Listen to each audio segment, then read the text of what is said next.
नमस्कार, मैं हूं डॉक्टर प्रकृति चतुर्वेदी।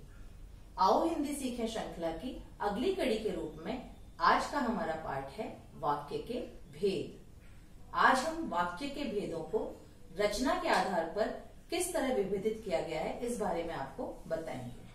तो चलिए शुरू करते हैं हम हमारा आज का पाठ। रचना के आधार पर वाक्य को 3 भागों में विभेदित किया गया है: सरल वाक्य, सिंपल सेंटेंसेस, संयुक्त वाक्य, कंपाउंड सेंटेंसेस और मिश्र वाक्य, कॉम्प्लेक्स सेंटेंसेस। तो सबसे पहले हम सरल वाक्य की विशेषताएं जानते हैं। सरल वाक्य, जैसे कि आपको इसके नाम से समझ में आ रहा है, सरल, ये एकदम सिंपल होता है।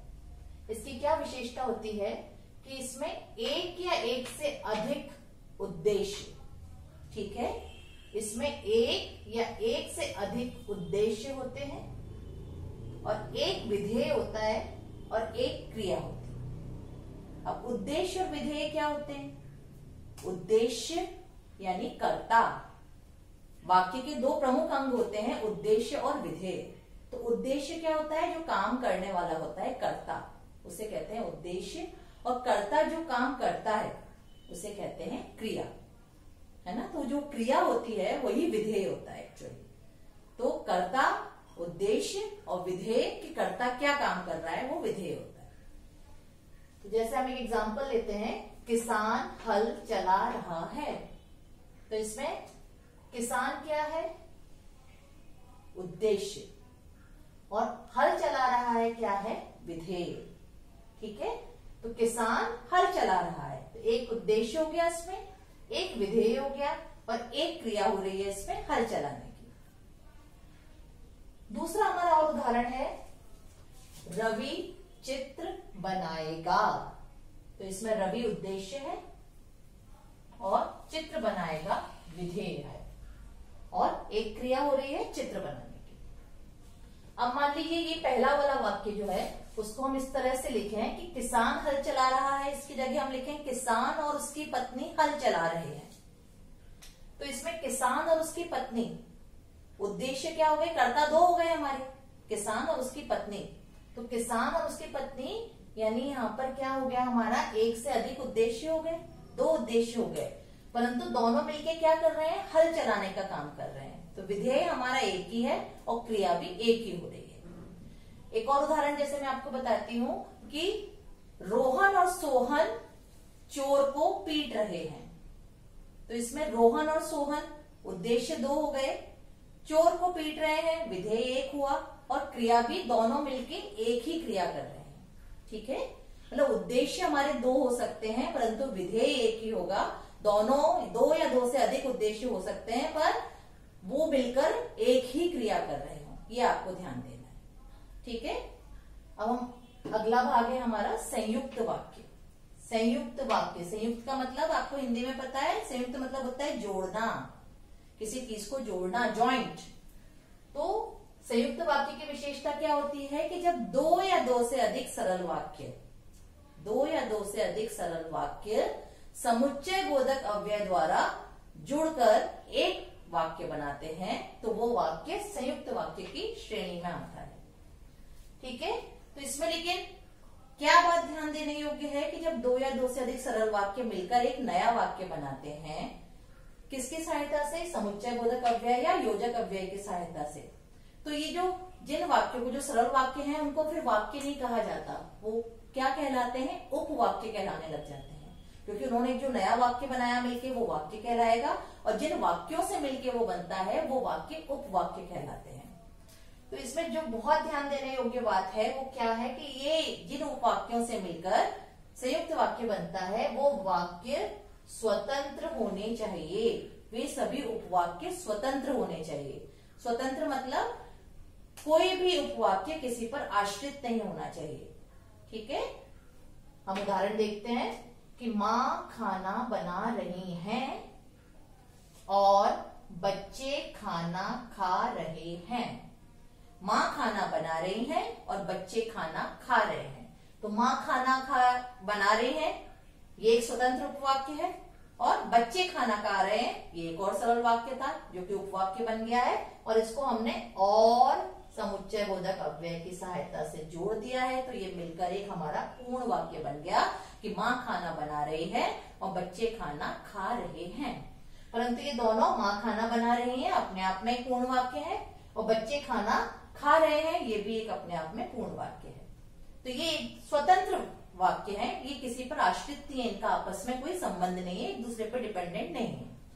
दूसरा, अनिल ने आवाज दी परंतु सुनील ने उत्तर नहीं दिया। ठीक है, अनिल ने आवाज दी परंतु सुनील ने उत्तर नहीं दिया। तो इसमें अनिल ने आवाज दी, ये एक स्वतंत्र वाक्य है, और सुनील ने उत्तर नहीं दिया, ये भी एक स्वतंत्र उपवाक्य है। तो ये दोनों उपवाक्य मिलके परंतु समुच्चय बोधक अव्यय की सहायता से जुड़कर एक संयुक्त वाक्य की संरचना कर रहे हैं। अब आपको इसमें ट्रिक पॉइंट इसका क्या होगा कि कैसे आप एक बार में देखते ही पहचाने कि ये वाक्य संयुक्त वाक्य है। कि इसमें मैंने आपको बताया कि समुच्चय बोधक अव्यय का प्रयोग होता है, तो आप कौन से समुच्चय बोधक अव्यय का प्रयोग होता है, आपको ये बात ध्यान देने योग्य है ना। तो इसमें क्या, पहली बात तो मैंने आपको बताया कि ये स्वतंत्र उपवाक्य होते हैं, जिन उपवाक्यों से ये मिलके बनते हैं वो स्वतंत्र होते हैं। और दूसरा, कौन कौन से समुच्चय बोधक अव्यय इसमें प्रयोग में आते हैं, और, तथा, परंतु, लेकिन, या, एवं, इसलिए और अतः। ठीक है, फिर से, और, तथा, परंतु, लेकिन, या, एवं, इसलिए और अतः। ठीक है, तो ये इसकी विशेषता है कि इसके ये जिन उपवाक्यों से मिलके संयुक्त वाक्य की रचना होती है वे स्वतंत्र होते हैं, और जो मैंने आपको समुच्चय बोधक अव्यय बताए हैं उनको आपको ध्यान में रखना है कि ये इन समुच्चय बोधक अव्यय की सहायता से बनते हैं। तीसरा है हमारा मिश्र वाक्य। ठीक है, तीसरा भेद है हमारा मिश्र वाक्य। मिश्र वाक्य और संयुक्त वाक्य में लगभग सब चीजें समान होती हैं, एक मुख्य अंतर को छोड़ के। तो आप वो ध्यान से देख लें कि क्या अंतर रहता है। मिश्र वाक्य भी दो या दो से अधिक उपवाक्यों से मिलकर बनते हैं, और इनको भी अधिकतर केसेस में समुच्चय बोधक अव्यय की सहायता से जोड़ा जाता है। ये बिना समुच्चय बोधक अव्यय की सहायता से भी जोड़े बनते हैं, परंतु बहुत सारे केसेस में समुच्चय बोधक अव्यय की सहायता से इनको जोड़ा जाता है। परंतु संयुक्त वाक्य और मिश्र वाक्य में मूलभूत अंतर क्या होता है कि संयुक्त वाक्यों के जितने भी उपवाक्य थे वे स्वतंत्र होते हैं, परंतु मिश्र वाक्य के जो उपवाक्य होते हैं वे, उसमें से एक वाक्य प्रधान उपवाक्य होता है और बाकी उस पर आश्रित होते हैं। ठीक है, उसमें एक उपवाक्य प्रधान होता है और शेष उपवाक्य उस पर आश्रित होते हैं। तो इसका क्या हमें की पॉइंट इसका याद रखना है कि जिस वाक्य में एक प्रधान उपवाक्य, ठीक है, एक प्रधान उपवाक्य तथा शेष आश्रित उपवाक्य हों, वो मिश्र वाक्य की श्रेणी में आते हैं। और जैसा मैंने आपको बताया कि इसमें भी समुच्चय बोधक अव्यय की सहायता से इनको जोड़ा जाता है। तो ये आपको कौन सी याद रखने हैं, क्या इसके की पॉइंट्स हैं, आपको कौन से समुच्चय बोधक अव्यय की सहायता से जोड़े जाते हैं वो आप देख लें। कि क में छोटी की मात्रा की, क्योंकि, जो, जिसे, जिसने, जब, जैसा और जहां। ठीक है, कि, क्योंकि, जो, जिसे, जिसने, जब, जैसा और जहां। ठीक है, इन योजक अव्यय की सहायता से, इन समुच्चय बोधक अव्यय की सहायता से उपवाक्यों को जोड़ा जाता है और एक प्रधान उपवाक्य रहता है और शेष वाक्य उस पर आश्रित रहते हैं। ये इसका की पॉइंट है। तो इसके कुछ उदाहरण हम देखते हैं। उसका सभी आदर करते हैं क्योंकि वह विद्वान है। उसका सभी आदर करते हैं क्योंकि वह विद्वान है। अब उसका सभी आदर करते हैं, इससे हमारा भाव प्रकट नहीं हुआ कि भाई क्यों, अर्थ प्रकट नहीं हुआ पूरे वाक्य का कि कहना क्या चाह रहे हैं। और वह विद्वान है केवल हम इससे भी बोलेंगे तो भी भाव इसका पूरा प्रकट नहीं हुआ। तो इसमें उसका सभी आदर करते हैं क्योंकि वह विद्वान है। तो ये क्योंकि समुच्चय बोधक अव्यय की सहायता से इसको हमने जोड़ दिया, तो ये हमारा मिश्र वाक्य बना। अगला है हमारा एक और, पिताजी ने कहा बच्चों जाओ और पढ़ो। पिताजी ने कहा बच्चों जाओ और पढ़ो। तो ये क्या हुआ, एक स्टेटमेंट वाला, कि इसमें किसी के द्वारा पिताजी के कहे हुए कथन के बारे में हम आपको बता रहे हैं कि पिताजी ने कहा कि बच्चों जाओ और पढ़ो। तो जितने भी स्टेटमेंट वाले, कथन वाले, जब हम किसी का कोई कोट बताते हैं कि उसने ऐसा कहा, महात्मा गांधी जी ने ऐसा कहा, महात्मा गांधी जी ने कहा कि अहिंसा सबसे बड़ा धर्म है, या सुभाष चंद्र बोस ने कहा तुम मुझे खून दो मैं तुम्हें आजादी दूंगा, ठीक है, या मैम ने कहा कल कॉपी जमा करनी है। तो ये क्या है, स्टेटमेंट्स बता रहे हैं हम। तो ये जितने भी स्टेटमेंट वाले वाक्य होते हैं वे सब भी मिश्र वाक्य की श्रेणी में आते हैं। अगला है, मुझे विश्वास था कि आप अवश्य आएंगे। मुझे विश्वास था, कुछ समझ में नहीं आ रहा क्या कहना चाह रहे हैं। आप अवश्य आएंगे, आप अवश्य आएंगे, ये क्या, ये भी कुछ समझ में नहीं आ रहा कि पूरा वाक्य क्या हो रहा है। तो ये जब इसको हमने की समुच्चय बोधक अव्यय की सहायता से जब हमने जोड़ा, तब इसका पूरा भाव प्रकट हुआ कि मुझे विश्वास था कि आप अवश्य आएंगे। तो ये की समुच्चय बोधक अव्यय की सहायता से हमने दो वाक्यों को जोड़ा, और इसमें आप अवश्य आएंगे जो प्रधान उपवाक्य कौन सा होता है, जिसमें की मुख्य क्रिया जुड़ी रहती है। जो मुख्य क्रिया जुड़ी रहती है वो वाक्य प्रधान उपवाक्य होता है और शेष उस पर आश्रित। तो आप अवश्य आएंगे ये मुख्य क्रिया है, तो ये प्रधान उपवाक्य है, और शेष उस पर आश्रित उपवाक्य।